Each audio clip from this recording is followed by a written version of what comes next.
This video is sponsored by Surfshark VPN. In the long lifespan of World of Warcraft's existence, there have been dozens of races introduced which just serve as cannon fodder for the player characters to slaughter. Typically, there's a story behind most of these races, but generally it's nothing excruciatingly in-depth. Except for the Arakkoa. These are not just bird people who live in shrouded darkness that you are sent to kill. They have a lot of lore behind them. I mean, like, a lot. Like, more than a good chunk of the actual playable races. And it's a story that starts in the very primordial stages of Draenor. But the Arakkoa call this planet the Sunstone. Before the bird creatures were born, there was three primal gods of Arak. There was the graceful mother of the Cleary named Rukmar, the clever father of dread ravens named Anzu, and finally the scornful father of wind serpents named Seath. The legend goes that Rukmar and Anzu battled Seath in the skies above Arak. The wind serpent was sent to the ground, and with his last breath, the serpent cursed his flesh to corrupt all who touched it as Anzu devoured him. The blood that trickled from the raven's maw created a field of corruption called the Sethic Hollow, and Anzu was cursed with dark visions and became flightless. The father of dread ravens was ashamed of his curse, and he hid away from Rukmar by using the powers of the void he now possessed from his curse. And in the honor of Anzu, Rukmar used her energies to transform the Cleary into the Arakkoa, meaning Hares of Arak. She taught her children the powers of the light and the powers of the arcane Anzu had formerly possessed.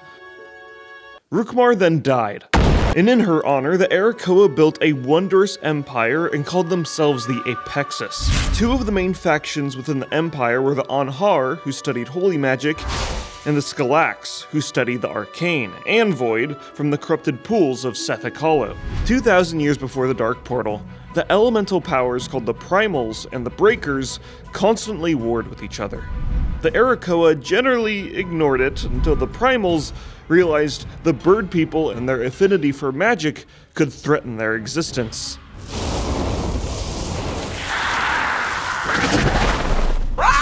As long as we roar the skies, you will always be beneath us. The plant creatures attacked the Arakkoa in a violent war and killed half of the Arakkoan army. In response, they built a giant death laser called the Breath of Rukmar that was a conduit to channel the power of the sun.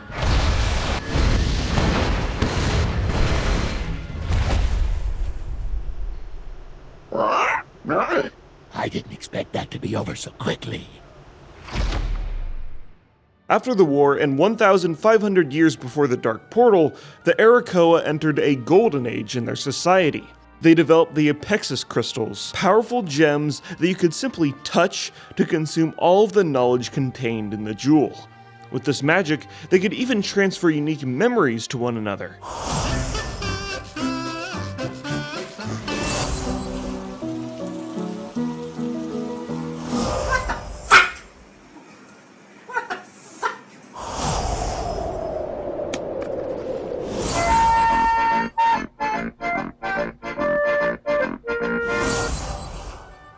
There were also Apexi Crystals that held forbidden knowledge. Forbidden knowledge like Surfshark VPN, the sponsor of today's video. Surfshark VPN is a virtual private network, which basically means it can keep your identity safe online from big companies and cyber criminals.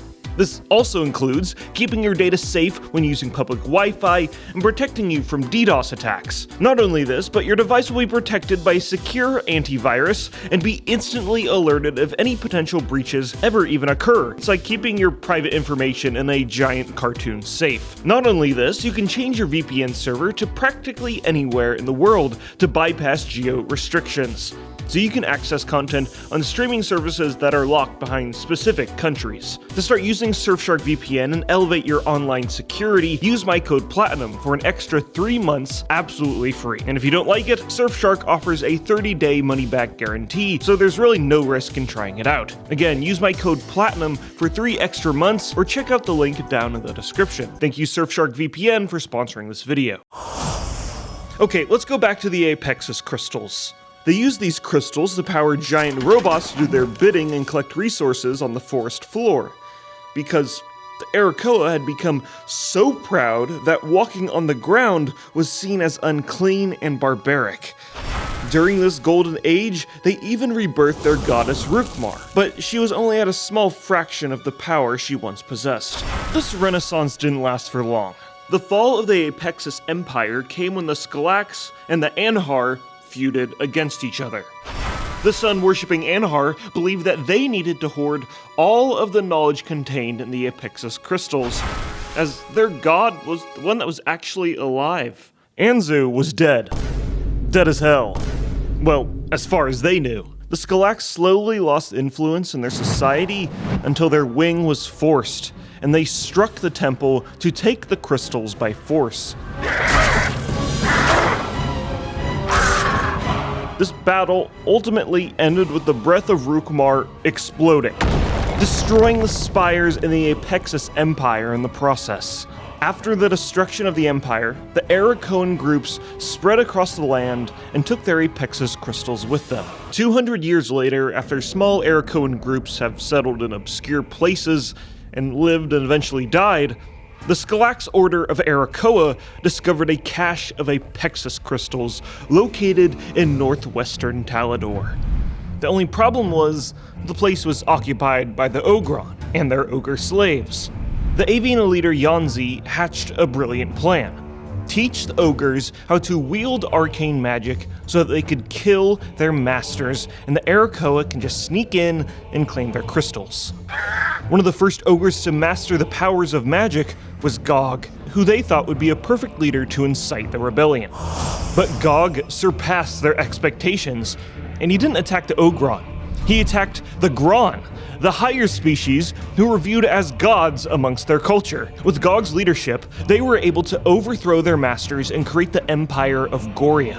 But when the Arakkoa attempted to snatch up their crystals, Gog caught them, killed all of the Arakkoa, and slowly tortured and killed their leader, Yanzi. So really, the only reason why ogres became such a significant superpower on Draenor was because of the Arakkoan's greed. Meanwhile, back in the Spires of Arak, 600 years after the fall of the Apexi and 600 years before the opening of the Dark Portal, the Anhar Order and their worship of Rukmar became twisted and corrupted. The worship of Anzu had been completely thrown to the wayside, and those that disagreed with the Anhar were considered heretics and thrown in the Sethek Hollow pools, where they were bestowed with the Curse of Seath, turning them into flightless, malformed creatures. In a similar vein to Anzu, the Anhar shared their power with a king named Tarok, but when his influence grew too large, they also threw him in the cursed pools and rewrote history to make him seem like a bad guy. Tarok was left shriveled, broken, and on the verge of insanity.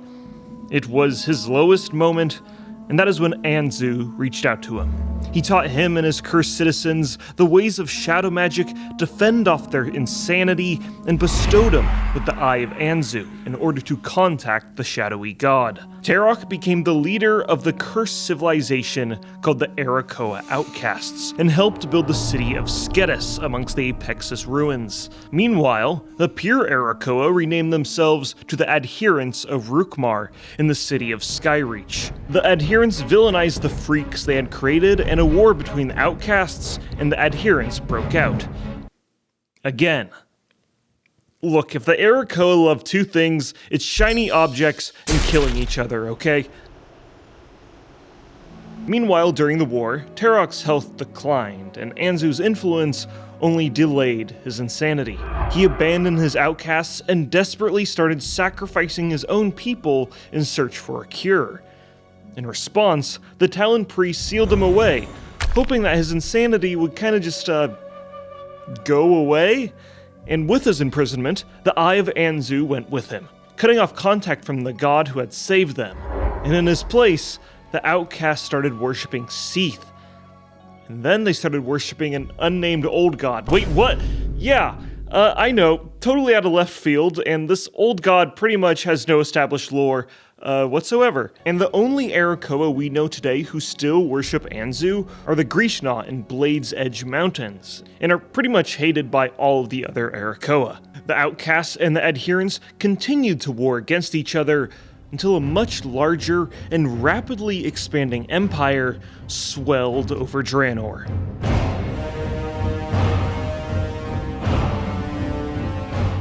The Orcish clans united into the Horde and are killing everyone and everything on Draenor.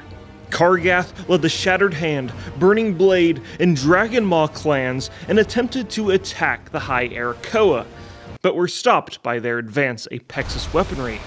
In turn, Kargath struck a deal with the Arakkoan outcasts. If they snuck in and disabled their weaponry, the Orcs would raid Skyreach and slaughter all of the High Arakkoa. The outcasts upheld their end of the bargain, but what they didn't take into consideration was just how much of a dick Kargath was. Right after taking over the city, he slaughtered the outcasts because they seemed like a threat, and he also just simply enjoyed betraying them. He even captured High Arakkoa and threw them into the Sethic pools, just to watch them suffer as they transformed into their cursed forms.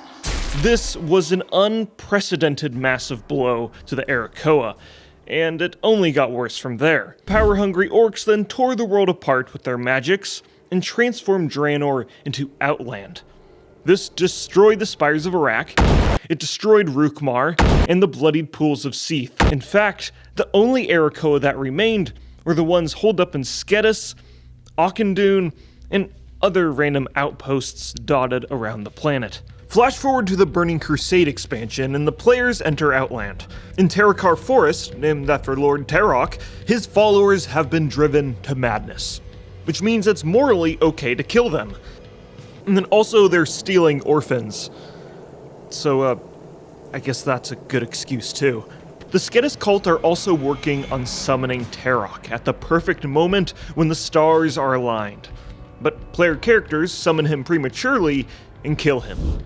In Auchindoun, Talon King Ikis believes he is Terok reborn and leads the cult in their nefarious deeds. They have used their evil magic to dominate the will of Anzu, the god that saved their lives, and are using him to attack the Emerald Dream. Because, this is a part of a druid quest, and player characters are sent to kill Anzu. Yeah, no, they just kill him.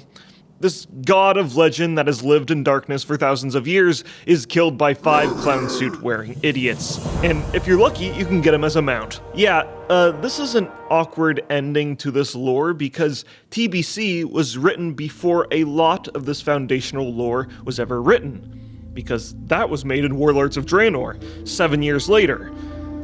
Look, a lot of TBC's writing has this tendency to be awkward in retrospect because it was WoW's first ever expansion, and Blizzard had no idea I would be writing a video about random races lore 15 years later. Now, thankfully not all of the Arakkoa have been driven to madness, and the Skedis exiles reside within the lower city of Shatrath, and the player characters ally themselves with them.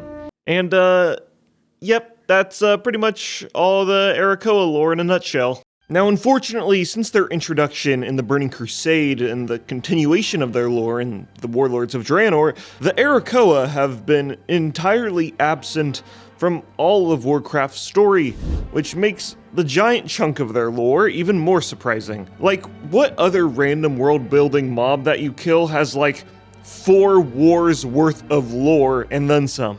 If the Arakkoa ever return, it might be if we ever come back to the subject of old gods, seeing as there's literally no lore about the one they tried to summon, and also Blizzard now has a precedent for bringing back obscure characters from TBC. And on the topic of them being a playable race, sure, there's a small population of them, but that hasn't stopped Blizzard from making other races playable despite their abysmally small population. But really, I just wish there was more bestial races in Warcraft, and I don't mean the furry bait ones.